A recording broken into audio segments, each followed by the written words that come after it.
అందరికీ శనార్థుల్లో ఇక మరి తగ్గేదేలే మీ నసే తాతతో రపా రపా ఇక ఈ వార్తలల్లా జప జప పెద్ద వార్తలు ఏమున్నాయో అరుచుకుదా పరి ముందుగాల పేదోళ్ళ కన్నీళ్లు కరిగినాయి, కేటీఆర్ ఆస్తులు పెరిగినాయి, దుష్ట దుర్మార్గ సిఐ ఈ ఆడబిడ్డ గోసలు పట్టాయి, మార్కెట్లో నకిలీ గుడ్డు దొరకవచ్చి కొట్టియాలే గుండు, సచివాలయం కూలుతుందట, ఆఫీసర్ల కడుపు కాలుతుందట. ఇక నిన్నయాల నీ దండం పెడితే గందుకనే నువ్వులా మొన్నటి కులగణన సర్వేల కేటీ రాములు ఆఫీసర్లకు లెక్కలు చెప్పనట్టుండు, ఆస్తుల వివరాలు విన్నవించనట్టుండు. ఎందుకంటే ఇప్పుడు స్వయాన ముఖ్యమంత్రి రేవంత్ అయ్యే పిఆర్ఓ ఆయన పేరు బోరెడ్డి అయోధ్య రెడ్డి. వామ్మో, ఆయన ఎందుకు ఇస్తాడు లెక్కలు మీకు, ఆయన కథ నాకాడు ఉంది, నేను చెప్తా చూడుర్రి అని ఏదో ఎక్స్లు నాట ఏదో పెట్టుకొచ్చిండట. అసలు మరి ఈ కేటీఆర్ గురించి ఆయన ఎక్స్లో ఏం పెట్టుకొచ్చిండో ఏం కథో చూద్దాం పని మనం కూడా. ముఖ్యమంత్రిని కాలేదని ముక్కు మీద కోపంతో తండ్రి మీద ఇసురుక పడి ఇంట్లో నూకేస్తే పాపం తొంటిగిపోయింది కేసీరావుకు. ఇక ఈ రకంగా పొద్దున లేస్తే ఇయ్యర కేసీరావు మీద ఆడిపోసుకుంటా పదవి కోసము పాకులాడుతుండులా కేటీరాములు. ఇక గిదంతా పాడైపోను రచ్చ రంబోలా అవుతుంటే ఇక మరి తరాలు కూర్చొని తిన్నా తరగని సంపద దాచుకున్నా కానీ ఎందుకు ఇంకా నీకు పదవి మీద వ్యామోహం ఉంది అనేది సోషల్ మీడియా వాళ్ళు బాగానే కామెంట్ల మీద కామెంట్లు పెడుతుర్రు.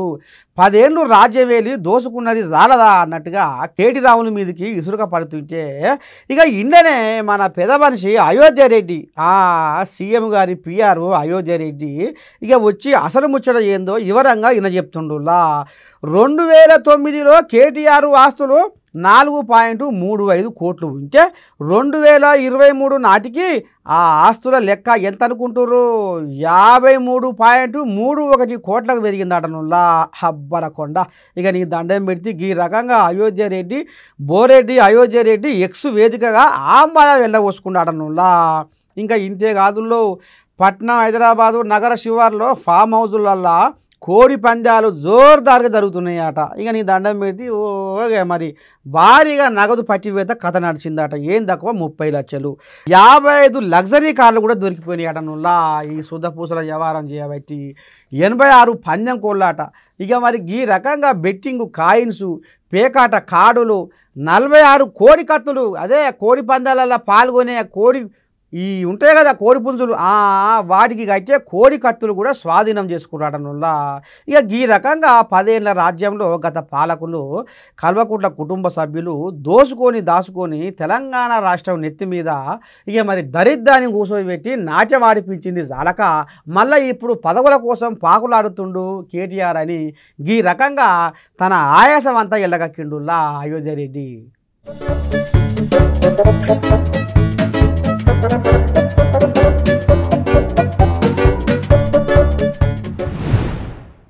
ఇక మరి లోకం మీద ఎవడో కూలి పని చేసుకుంటాడో లేకపోతే అడ్డ మీద బతికేటోడో లేకపోతే చిన్న వ్యాపారం చేసుకుంటాడో నలుగుట్ల తిరగనోడు ఏదన్నా ఒక తప్పు చేస్తే పెద్ద మనుషులు అరే ఏందిరా నీది ఏం కథరా అని అంటారు. పెళ్ళాన్ని ఇక మరి చెటపడ వ్యవహారం చేసి ఇద్దరు దూరంగా పెడితే అరే పెళ్ళాన్ని చదువుకోరా అని చెప్తారు. కానీ ఏకంగా మందికి బుద్ధి చెప్పవలసిన ఒక సిఐఏ ఇవాళ వరకట్నం కోసం పాపం కట్టుకున్న భార్యని కడకు నూకి వసవసా అనిపిస్తున్నాడనులా ఈ బుద్ధిగాల్లోడు. ఇక చూడు ఎట్లా ఉందో కథ. ఈ మనుషులెన్నడు మారుతారో వీళ్ళ బతుకులేమోతారు మారో, వక్ర బుద్ధులతోటి అక్రమ సంబంధాలతో ఆగమవుతుండ్రో, సిగ్గుల జాగిడిసి అద్దు అదుపు దప్పి దినము దిగజారుతుండ్రో. ఈ మనుషులెన్నడు మారుతారో వీళ్ళ బతుకులేమోతారు మారో. ఇక ఈ రకంగా ఇక మరి ఫేస్బుక్లల్లో వాట్సాప్లల్లో ఇన్స్టాగ్రాములల్లో పరిచయం చేసుకొని కట్టుకున్న భర్తను భార్యను కనిపెంచిన పిల్లల్ని వదిలిపెట్టి లేచిపోతుర్రు అనేది నేటి కాలం. కానీ ఇయాల్టి సమాజంలో కొంతమంది పాడైపోనుగారా సమాజానికి సందేశం ఇచ్చే ఒక సిన్సియర్ ఆఫీసరే పోలీస్ అధికారి సిఐ సారే ఇక హ్యాబిట్స్లో డ్యూటీ చేసుకుంటా ఈయన పేరు కుంభం నరసింహ. కానీ మొత్తానికి పాపం ఒడిగట్టుకుంటున్నా భార్యను కట్టుకున్న భార్యను ఇద్దరు పిల్లల్ని వదిలిపెట్టి ఏరే కాపురం పెట్టిండట ఈ దొర ఈ బుద్ధిగాలోడు. నల్లగొండ జిల్లా షాదీగౌరారం మండలం బండమీదిగూడెం చెందిన గీ అక్కను యాదాద్రి భువనగిరి జిల్లా అడ్డగూడూరు మండలము వెల్దేవి గ్రామానికి చెందిన గీ సిఐ కుంభం నరసింహకు ఇక మరి అప్పుడెప్పుడో 10 ఏళ్ల కిందనే లగ్గం చేసిరట. ఏది 20 లక్షల కట్నం ఇచ్చి 10 తులాల బంగారం పెట్టి బాగానే ఉంది. కానీ ఈ మోదవరి సిఐ కుంభం నరసింహ ఇక ఈమెని అందకుంటా పొందకుంటా చేసుకుంటా అదనపు కట్నం కోసం వేధించుకుంటా పొమ్మన లేక పొగబెట్టుకుంటా ఇంకా దేపో కట్నం నేను మింగుతా ఇంకా దేపో కట్నం నేను మింగుతా అన్నట్టుగా ఇక మరి ఈయన వాళ్ళ అమ్మగారింటికాడ ఏం దాచిపెట్టిండో ఏం కథో కానీ మొత్తానికి ఈ రకంగా మొండిపట్టు పట్టి మరి భార్యను వేధిస్తుంటే ఇక లాభం లేదని ఈయన 1000 రూపాయల ఏషాలతోటి నేను ఏగలేకపోతున్నా అని బజార్లకు వచ్చి ఇవాళ మీడియా సాక్షిగా ఆమె ఆంబలం వెళ్ళబోసుకుంటుందిలా. మొత్తానికి నాకు న్యాయం చెయ్యాలి అని పబ్బది బట్టి గోడెల్లో పోసుకుంటుంది ఈ అక్క. చూడాలి మరి పై అధికారులు ఈ సుధపూస మీద ఏం యాక్షన్ తీసుకుంటారు, ఈ అక్కకు ఏం న్యాయం చేస్తారో ముందు చూద్దాములా.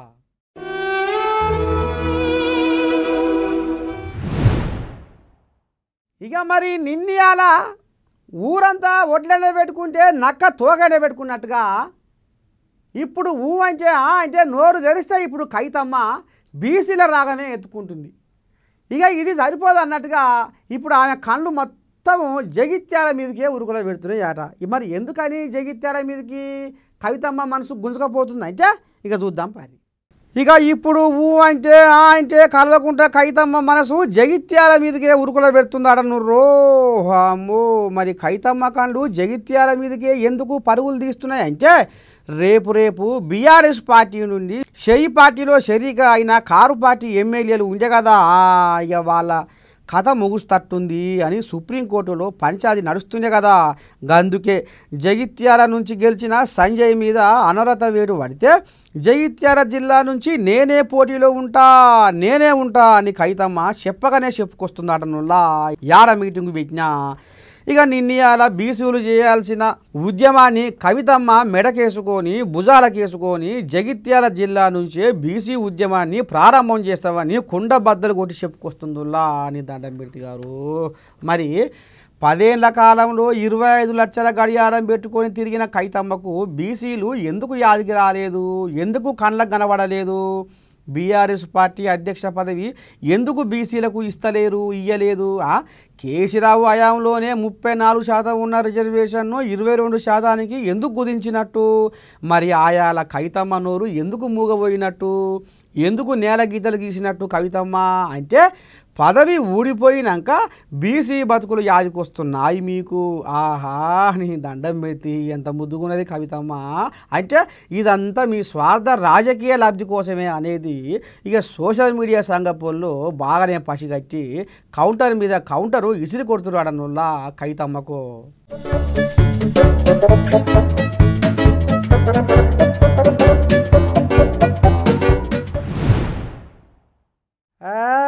నాదేముందిరా అని అవన్నెలకు రాగానే నాకు తమాషగా ఆడంగా అయ్యి వస్తున్నాయి, ఈడంగా ఇవి వస్తున్నాయి. ఇటు ముద్ద అటు సరుకు తమాషగా తింటున్నా, 3 బజార్ల కాడ ముచ్చట పెడుతున్నా. ఇంకేం కావాలి నాకు నీ కాకపోతే ఇంకా మనం ఏదో ఒకటి ఇక పని కల్పించుకొని దాని మీదనో దీని మీదనో సర్కారు మీదనో ఎమ్మెల్యే మీదనో ఎంపీ మీదనో ఇసురుక పడదాం. ఇదే మన పని, ఇంకేమున్న పనే ఉంది మనకు. ఏ గిసవంటోళ్లకు సుప్రీంకోర్టు కర్రు కాల్చి ఎర్రగా వాత పెట్టే మాట చెప్పుకొచ్చిందుల్లా. ఇక ఇనుర్రి ఎంకటి ఆడున్నవే అంటే నీ ఎంపటే ఉంది కుంపడి అన్నట్టు ఇప్పుడు దేశం మీద జనాలు ఏం చేస్తుర్రయ్యా అంటే సర్కారు పెట్టే ఉచిత పథకాల చుట్టే తిరుగుతుర్రాడనులా మోరలేవట్టి. ఉత్త పుణ్యానికి రేషన్ బియ్యం పుక్కడికి పైసలు అకౌంట్లలో పడుతున్నాయి కదా గదే ఇక ఉచిత పథకాల పేరు మీద ఇక వీళ్ళు పనిపాట మరిచి 3 బజార్ల కాడ ముచ్చట్లు పెట్టుకుంటా యాళ్ళ కాగానే తింటుర్రు యాళ్ళ కాగానే పంతుర్రు మళ్ళీ రేపు పొద్దుగాల ఇదే పని ఇక ఇదే తతంగం ఇక మరి ఈ రకంగా ఉంటే ఇక మరి సుప్రీంకోర్టుకు ఎట్లా ఆలోచన వచ్చిందో ఏం కథో కానీ ఈ పద్ధతి ద్వారా దేశంలో జనాలు సోమరిపోతులయ్యారు అవుతున్నారు పని మీద సోయి లేదు కానీ మరి ఎట్లా చేస్తారో ఏం కథో కానీ ఆగం జగన్నాథం అన్నట్టుగానే తయారైంది రేపు దేశం ఆర్థిక వ్యవస్థ ఈ తరీక బాగలేదు ఈ తరీక ఇచ్చిపెట్టాలి దేశ ఆర్థిక వ్యవస్థ కుప్పగూలిపోతుంది రాను రోజుల్లో దేశాన్ని తాకట్టు విట్టే కాడికే వస్తుంది కాబట్టి దయచేసి రాష్ట్ర ప్రభుత్వాలు కేంద్ర ప్రభుత్వము ఉచిత పథకాలు బంద్ పెట్టాలని ఈ రకంగా సుప్రీంకోర్టు ఈ ముచ్చట ముంగడి పట్టుకొచ్చిందిలా మరి దీని మీద ఎటువంటి కసరత్తు జరుగుతుందో ఏమో కానీ మొత్తానికి సుప్రీంకోర్టు రామసక్కని నిర్ణయమే తీసుకుందని ఇక ఈ రకంగా నీతి నిజాయితీగా బతికే కొంతమంది కష్టం విలువ తెలిసిన జనాలు గుసగుస పెట్టుకుంటున్నారు ఆడనుల్లా నిన్నయాల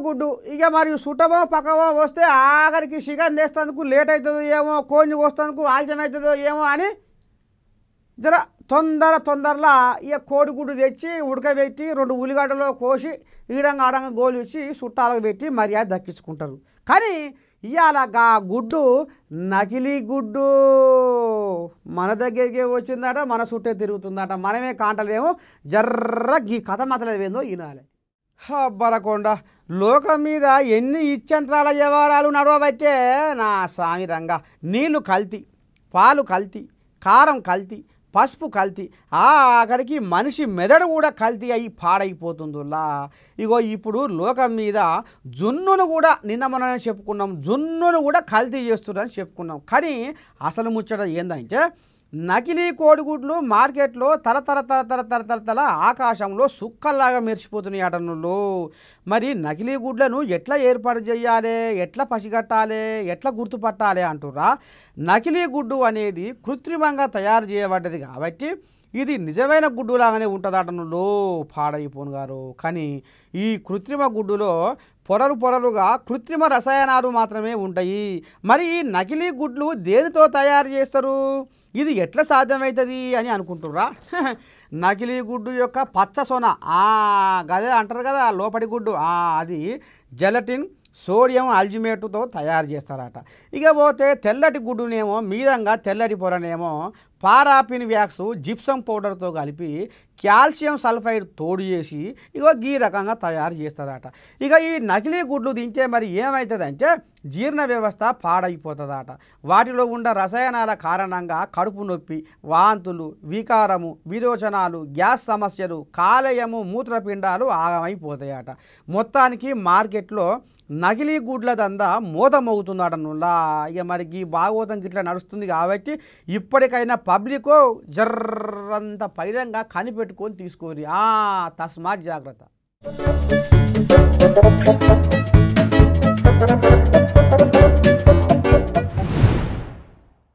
నేను కట్టించుకున్న ఇంట్లో బ్రహ్మ ముహూర్తాన కొబ్బరికాయ కొట్టి శంకుమండ నాటి బ్రహ్మాండంగా దర్జగా ఎట్లా కట్టించినా చూడురే అద్దాల మేడ ప్రపంచ దేశపళ్ళు వచ్చి చూసిపోతురు నేను కట్టించిన ఇల్లు అని పెద్ద మనిషి కేసీరావయ్య ఫామ్ హౌస్లో వండుకొని కలలు కనుక్కుంటా చెప్పుకొస్తుండు ఇంతకు ఆయన కట్టించిన ఇల్లు ఇప్పుడు ఏడికి దిగజారిపోయిందంటే ఇక ఆఫీసర్లు అయితే ఇంటికి పోతే ఆఫీసులకు పోతే మొత్తం ఆయన కోల్పోయి ముంగటేసుకుంటారట ఇక చూడురి ఆయన చేసిన ఉద్ధారకం ఏందో 1 పైసా కాదు 2 పైసలు కాదు 1500 కోట్లతోటి ఆనాడు కేసీరావు ప్రజల సొమ్ముతోటి సచివాలయం కట్టిస్తే ఇచ్చుకపోయి బచ్చల పండు వన్నట్టే అయిందుర్రా అయ్యవారమో నీ అన్యాలం పాడుగాను జనాల సొమ్మును గంగల కలిపినట్టే చేసిండుర్రా ఈ ద్వారా సచివాలయం కట్టేటప్పుడే పిల్లర్లు తొర్రలు బొర్రలు పడుతుంటే గోడ మెత్తులు మెత్తిండటనులా ఇక కడుతుంటేనే సీలింగ్ లైట్గుంటా నీళ్లు గారుతున్నాయి అంటే సడీ సప్పులు లేదటనులా అదేంది గట్టేట ఉంటుంది కథ అంటే గిట్టనే ఉంటుంది మరి ఇగో గిరి నుర్రి సచివాలయంలో మీడియా పాయింట్ కాడ కూడా నీళ్లు లీక్ అయ్యి వరదల నీళ్లు వస్తున్నాయని రిపోర్టర్లు కెమెరామెన్లు మరో ముత్తుకొని పాడైనా కానీ గింతనన్నా కసిగందలేదటనులా ఈ కేసీరావు ఆనాడు. అంటే ఇసువంటి నాణ్యత పరీక్షలు చేయకుండా పుసా బాయికాడి గుడిసె లెక్క కట్టించి చేతులు దులుపుకున్న కేసీరావు ఇగో నిన్ననాట పైకెళ్ళి పైపెచ్చు ఊడి Ramagundam market committee chairman car మీద పడి కారు పగ్గం పాడైపోయి రూపురేఖలే మారిపోయినాయి అటనులా. ఇక ఇప్పుడు సచివాలయంలో పనిచేసే ఉద్యోగస్తులు ఆఫీసుకు రావాలంటేనే కలు కనబడుతున్నాయి అడనుల్లా వాళ్ళకు.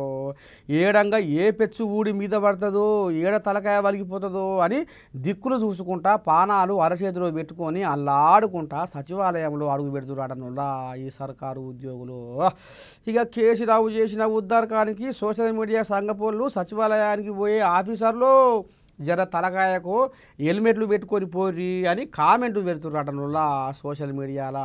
మొత్తానికి కాళేశ్వరాన్ని కూలేశ్వరం చేసిండు, సచివాలయాన్ని కూడా సత్యనాశం చేసిండని సబ్బండ వర్గాలు కేసీరావు మీద మన్ను దుమ్ము ఎత్తిపోస్తున్నటనులా. ఇగో గిది కేసీరావు చేసిన ఉద్ధారకం. ఎంత ముద్దుగుందో చూడండి.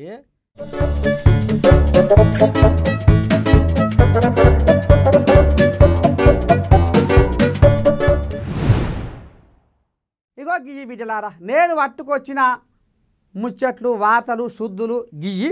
రేపు మళ్ళీ ఇదే టైంకు ఇదే వాళ్ళకి కలుసుకుందాము. అంతవరకు దాకా మీరు ఏం చేయాలి ఎరికే కదా, చూస్తూనే ఉండాలి. నేను ఉంటా శనార్థి. నమస్తే.